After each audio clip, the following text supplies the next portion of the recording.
महिला आघाडीच्या जिल्हा प्रमुख आदरणीय ललिताताई पाटील, मंचावर उपस्थित असलेल्या ज्यांना आज पदभार स्वीकारायचा आहे अशा नवनिर्वाचित नगराध्यक्ष सुनीता पाटील, ज्यांनी गेल्या अनेक वर्षापासून शिवसैनिक काय असतो याची ओळख निर्माण करून दिली आणि त्याला आपण शिवसेनेचा नगरपालिकेचा उपनगराध्यक्ष म्हणून आपण घोषित केलं असे किशोर बारावकर,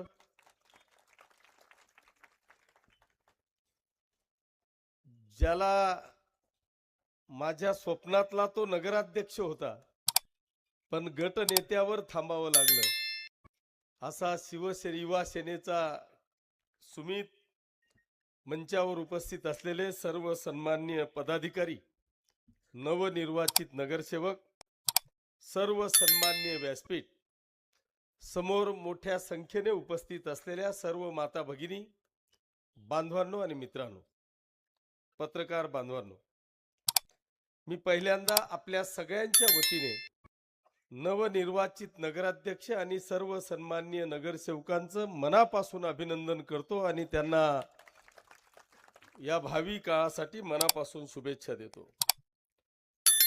आणि या सगळ्या व्यासपीठावर उपस्थित असलेले सगळे नगरसेवक आणि नगराध्यक्षांच्या वतीने तुमचं सगळ्यांचं मी मनापासून अभिनंदन करतो, आपल्याला धन्यवाद देतो की आपण सगळ्यांनी एक रेकॉर्ड ब्रेक ऐतिहासिक असा विजय प्राप्त करून त्यांना आज खऱ्या अर्थाने 5 वर्ष या नगरसेवकांना नगरपालिकेच्या या शहराला सेवेची संधी दिली, त्याबद्दल तुमचे सगळ्यांचे मी मनापासून आभार मानतो, आपल्याला धन्यवाद देतो।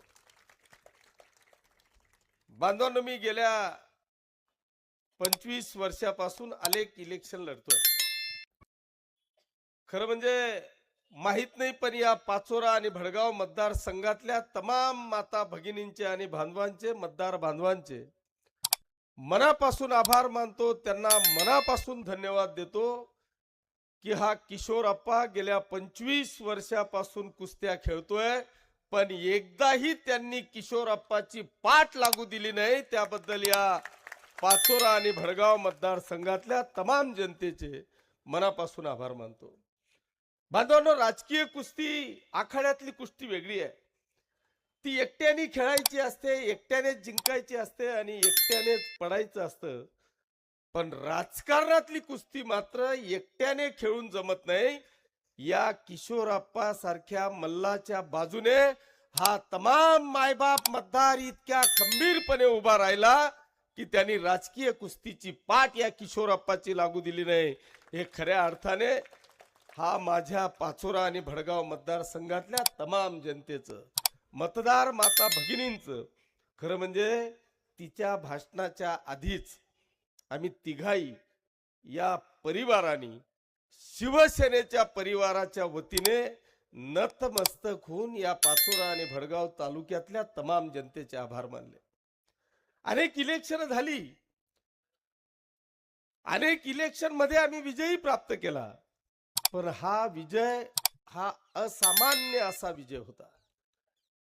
या विजयाचं एक गणितच वेगळं होतं।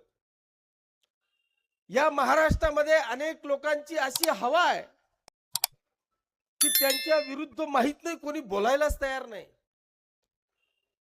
प्रश्न फक्त एवढाच होता की मांजरच्या गळ्यात घंटा कोण बांधील। पण या किशोरप्पांनी तुमच्या सगळ्यांच्या भरोश्यावर नुसता घंटा भाजला नाही, तर तुम्ही सगळ्यांनी त्याला इतका बदलला की त्याचा आवाज महाराष्ट्रापर्यंत पोहोचला। दंड थोपटला आणि तो दंड थोपटण्याचा पॅटर्न हा पूर्ण महाराष्ट्रामध्ये गेला। मला इतका अभिमान वाटतो की आता मी कुठेही उभा राहिलो की माझ्या समोर पोरं येताना अप्पा ठोक एकदा, हा पॅटर्न तयार झाला। पण बांधवांनो, हा दंड थोपटणं किरकोळ गोष्ट नव्हती। तुमच्या सगळ्यांच्या विश्वासावर मला माहिती होतं की हा माझा परिवार आहे, जो आवाज मी ठोकलाय तो आवाज ही जनता खाली पडू देणार नाही याची मला 100% खात्री होती. त्याच्यामुळे असे कितीही आले तरी मी त्यांना घाबरणार नव्हतो याची मला 100% खात्री होती. पण मी आज अनेक जण सांगतात अरे जाऊ दे बाबा त्यांच्या कुठे नांदी लागतो, ते ईडी फिडी कुठे मध्ये जेलमध्ये कुठे काय, कोणाच्या इन्क्वायऱ्या, कोणी म्हणे इन्कम टॅक्स, कोणी म्हणजे कोणता टॅक्स. पण मी त्यांना एकच सांगितलं, अरे या किशोर अप्पानी 9 वर्ष जेलच्या बाहेर नोकरी केलेली आहे, 2-1 वर्ष मध्ये करून घेईल. त्याच्यामुळे जेलच्या बाहेर राहणं काय आणि मध्ये राहणं काय, त्या श्रीकृष्णाचाही जन्म मध्येच झाला होता. त्याच्यामुळे त्या गोष्टींची पर्वा मी माझ्या आयुष्यात कधी केली नाही. पण आज मी आपल्याला सगळ्यांना या निमित्तानं सांगतो की आज अतिशय शुभ दिनी आम्ही हा कार्यक्रम घेतोय. माझी सगळ्या लोकप्रतिनिधींना, सगळ्या कार्यकर्त्यांना, सगळ्या पदाधिकाऱ्यांना आजच्या या कार्यक्रमाच्या निमित्तानं मी सगळ्यांना या ठिकाणी विनंती करणार आहे की या जनतेने या पाचोरा आणि भडगाव मतदारसंघाचा जो ऐतिहासिक विजय प्राप्त करून दिला तो कुठल्या दादागिरीवर नाही, तो कुठल्या सत्तेच्या मस्तीवर नाही, पैशांच्या गुरमीवर नाही, तर या जनतेने या शहरातला विजय जो प्राप्त करून दिला तो एकमेव फक्त आणि फक्त विकास आणि शांती या 2 गोष्टींवर आपल्याला या ठिकाणी विजय प्राप्त करून दिला आहे. माझी विनंती आहे की आजपासून तो विषय संपला. कोणालाही अंगावर घ्यायचा असेल ना, किशोरप्पा खंबीर आहे. तुम्ही कोणालाही अंगावर आजपासून घ्यायचं नाही. ज्यालाही घ्यायचं असेल ना तुम्ही माझ्याकडे सोडून द्या, मी घेऊन टाकेल.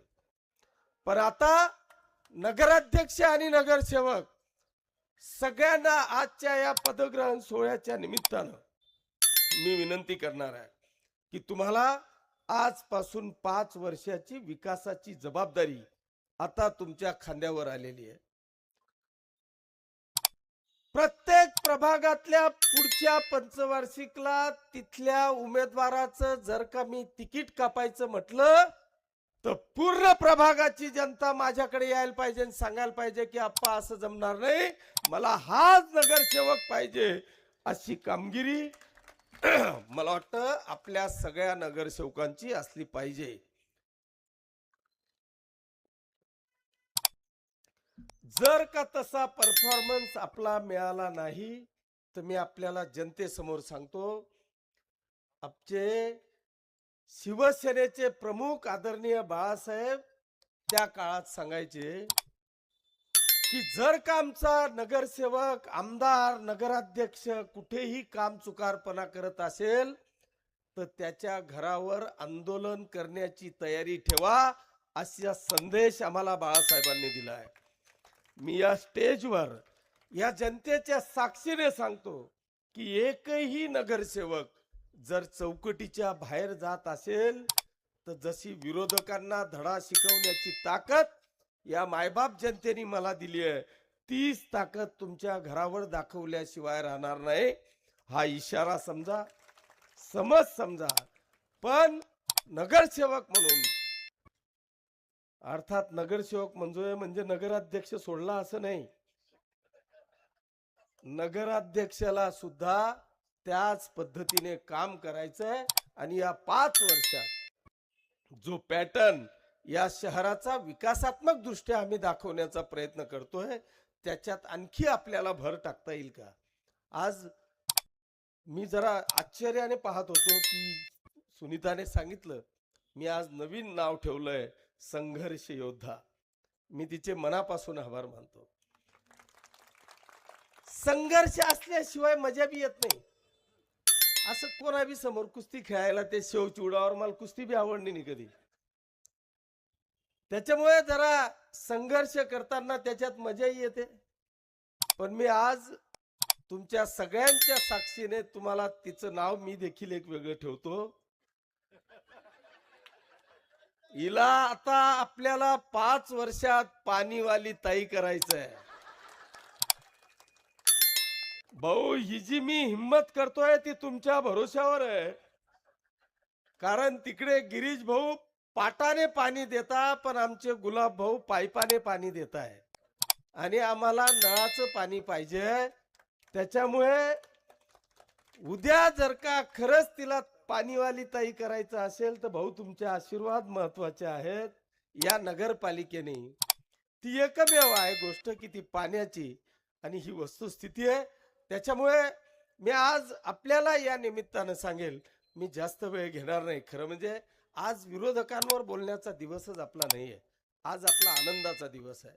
आणि आज अतिशय ज्यांनी खरोखर इथं स्वराज्य घडवलं, इथं शिक्षणाचे धडे दिले, अशा अतिशय महत्वाच्या व्यक्तींचा जन्मदिवसाचं औचित्य साधून आपण हा कार्यक्रम घेतोय. त्याच्यामुळे आज त्या भानगडीत मला पडायचं नाही. पण मी एक संकल्प केलेला आहे, तो म्हणजे खऱ्या अर्थाने महिला सक्षमीकरणाचा. आणि हे मी कागदावर किंवा इलेक्शनच्या वेळेस असं कधी सांगतोय असं नाही. पण मी माझ्या या 4-5 वर्षापासून एक प्रामाणिकपणे तळमळ करतोय की माझ्या या भगिनीला कसं स्वतःच्या पायावर उभं करता येईल, तिला सक्षम कसं करता येईल, तिला इंडिपेंडंट कसं होता येईल, हा प्रयत्न मी गेल्या अनेक वर्षापासून करतोय. आणि त्याचाच एक भाग म्हणून आज ऊर्जा दिदी या संकल्पनेतून आज एक नाविन्यपूर्ण प्रयोग आपण या ठिकाणी आणतोय. बऱ्याचदा असं होतं, म्हणजे माझाही प्रश्न होता की तुम्ही ते सोलरचं इन्स्टॉलेशन करताय, मग आमची भगिनी, म्हणजे मनात वाटायचं की ती छतावर कशी चढेल, ती इन्स्टॉलेशन कशी करेल. पण मग आणखी एक विचार आला की आज माझी भगिनी सीमेवर युद्ध करते आहे, आणि या देशाचं रक्षण करण्याचं काम जर का एखादी भगिनी सीमेवर करत असेल तर हिला काय छतावर चढायला अडचण आहे? अजिबात नाही. भगिनींनो, कदाचित या विषयावर विरोधक माझ्यावर टीकाही करतील, पण मी आपल्याला सांगतो, हा तुमचा भाऊ, हा किशोरप्पा आपल्याला 100% खात्री देतो की या पाचोरा आणि भडगाव तालुक्यातल्या या तमाम माता भगिनींना महिला बचत गटाच्या माध्यमातून 100% सक्षम केल्याशिवाय स्वस्थ बसणार नाही, याची मी आपल्याला खात्री देतो. आज होणार नाही, पण एक दिवस असा नक्की येईल की ही 100% भगिनी या पाचोरा आणि भडगाव तालुक्यातली आपल्याला सक्षम झालेली दिसेल. हा तुमच्या लाडक्या भावाचा शब्द आहे. या आज ऊर्जा दिदीच्या माध्यमातून या ठिकाणी आलेलं आहे. थोडस मला माहिती आहे की माझ्या कार्यक्रमातली एकही भगिनी पूर्ण कार्यक्रम झाल्याशिवाय उठत नाही, कारण इथे पगारावर पैसे देऊन आलेल्या भगिनी नाही, तर ह्या प्रेमा खातर जीवा भावाच्या भावासाठी आलेल्या ह्या भगिनी असतात. त्याच्यामुळे अजिबात या भगिनी मला सोडून जाऊ शकत नाही, याची मला 100% खात्री आहे. पण तरी सुद्धा काही मर्यादा आहेत. आम्ही किती दिवस किती वेळ बसायचं आहे, हा प्रश्न माझ्या समोर आहे.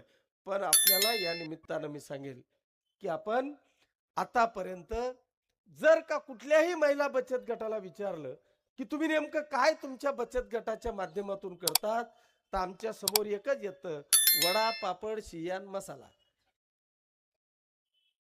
याच्या पलीकडे काय करतो तर मला वाटतं 90% येत नाही.